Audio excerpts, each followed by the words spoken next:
بتائیں آپ طارق جمیل صاحب کو فالو کرتی ہیں, پسند کرتی ہیں ان کو, ان کی کچھ باتوں سے آپ ایگری کرتی ہیں, کچھ سے اختلاف بھی کرتی ہیں. ابھی حال ہی میں ان کے صاحبزادہ جو ہے وہ دنیا سے گیا ہے, تو اس پر انہوں نے ایک جملہ کہا کہ میں زندہ لاش ہو گیا ہوں اب اس دنیا میں. تو کیا لگتا ہے آپ کو یہ جملے کہنا, اور اس کے بعد انہوں نے کیونکہ وہ جس کو فالو کرتے ہیں, جو باتیں کرتے ہیں, جنازے کے بعد دعا کا رواج ان کے یہاں نہیں ہے, ان کے کانسیپٹ میں نہیں ہے, ختم, درود, تیجا, چلیسا ان کے یہاں نہیں ہوتا, لیکن سارا کچھ ہو رہا ہے, دعا بھی ہو رہی ہے, کل بھی ہوا ہے, اور زندہ لاش بھی وہ اپنے آپ کو کہہ رہے ہیں. کیسے آپ دیکھتی ہیں اس کو؟ دیکھیں میں اپنا بیٹا ہے تو ساری باتیں جائز ہیں, کسی کا بیٹا ہے تو پھر وہ منفی چیز ہے. نہیں, اتنے سخت الفاظ نہ بولیں, وہ کہنے کی اولاد بات ہے تو سب کی سانجھی ہوتی ہے نا میم. ہاں, درد ان کو بہت ہے. بالکل ہے, ایک باپ کے لیے بالکل. بس مجھے جو میں نے آپ کو کہا نا, وہ میری زندگی کی, میرے زندگی کے پہلے استاد ہیں. ٹھیک ہے. when I was 5 years old, میں اس ٹائم سے مولانا طارق جمیل صاحب کو ایسے سن رہی ہوں جس طرح گاڑی میں آتے جاتے بس میرے بابا سناتے تھے اور میں سنتی تھی. پھر ہم ان کی مطلب میمکری کرنے کی بھی کوشش کرتے تھے, جو وہ ڈائلاگس بولتے تھے, اور ماشاءاللہ جوانی میں تو وہ بڑا دھواں دھار بولتے ہوتے. آج آپ سے کروائیں نا تھوڑی سی. نہیں بالکل نہیں. تو انہوں نے میری تو وہ انسپائریشن تھے. صحیح, نہیں ماشاءاللہ بہت اچھا. میری زندگی کا ایک ذاتی ایک رول ہے میرے اپنے اندر, میں کسی کے سامنے ایز بٹرلی رو نہیں سکتی, اور میں زندگی کو لے کے کسی کے سامنے کمپلین نہیں کر سکتی. صحیح.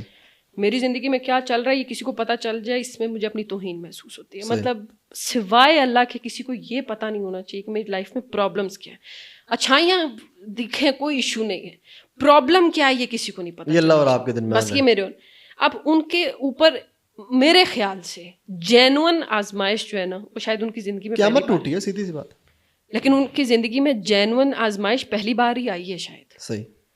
تو انہوں نے اس آزمائش میں جو اسٹرانگلی بیہیویئر میں ایکسپیکٹ کر رہی تھی وہ نہیں تھا. مطلب وہ اتنے مایوس نظر آئے مجھے, اور میں یہ سوچ رہی تھی کہ آپ کیوں مایوس ہیں, وہ تو اللہ کے پاس ہے, جینوئنلی اللہ کے پاس ہے, اور آپ بڑی جلدی اس سے ملاقات بھی کر لیں گے. آپ چلے جائیں گے, آپ کے بچے, فیملی ایک دفعہ پھر دوبارہ وہاں اکٹھی ہو جائے گی. اور جب آپ کو پتہ ہے کہ وہ اللہ کے پاس ہے, تو پھر آپ یہ کیسے کہہ سکتے ہیں کہ میں زندہ لاش ہوں؟ اور اگر آپ خود کو زندہ لاش کہیں گے تو پھر یہ 22 کروڑ عوام تو پہلے ہی مری ہوئی ہے. پوائنٹ یہ ہے نا, یہ تو مری ہوئی عوام ہے. یہ تو پھر اس کے بعد ایک میں آپ کو بتاؤں نا, یہ ایک ٹیگ بن جائے گا. ایسے ہی ہے سب اپنے آپ کو. ہاں, میں زندہ لاش ہوں کیونکہ میرا بچہ مر گیا, میں زندہ. آپ ہی کی بات ہے کہ بڑے پلیٹ فارم پہ بات کر رہے ہیں, تو آپ کو پھونک پھونک کے قدم رکھنا ہے ہر حال میں, ہر حساب سے. غم نہ بتائیں, غم نہ بتائیں. آپ اپنا غم بتا کے اللہ کے ساتھ خیانت کر رہے ہیں. آپ کا غم اللہ کا غم ہے. آپ اللہ سے آپ سے تو اللہ اتنا پیار کرتے ہیں, آپ نے اپنی پوری زندگی دی ہے اس ملک کو. صحیح بات ہے. تو آپ اللہ تعالیٰ سے بات کریں نا کہ آپ کو دکھ ہوا ہے, تو آپ کے دکھ کا ازالہ کرے گا. آپ پبلک کو کیوں بتا رہے ہیں کہ آپ کمزور ہو گئے ہیں؟ آپ کمزور ہو جائیں گے تو آپ کے پیچھے ملینز آف فالوورز کمزور ہو جائیں گے, اور سب کو یہی لگے گا کہ جب کسی کا بچہ مرے گا, یہ والا آپ یہ اتنا کر سکتے ہو, اتنا دین میں ہے, یعنی اس حد تک آپ سیڈ ہو سکتے ہو, آپ بول سکتے ہو کہ میں زندہ لاش ہوں. نہیں. میرا آخری سوال ہے,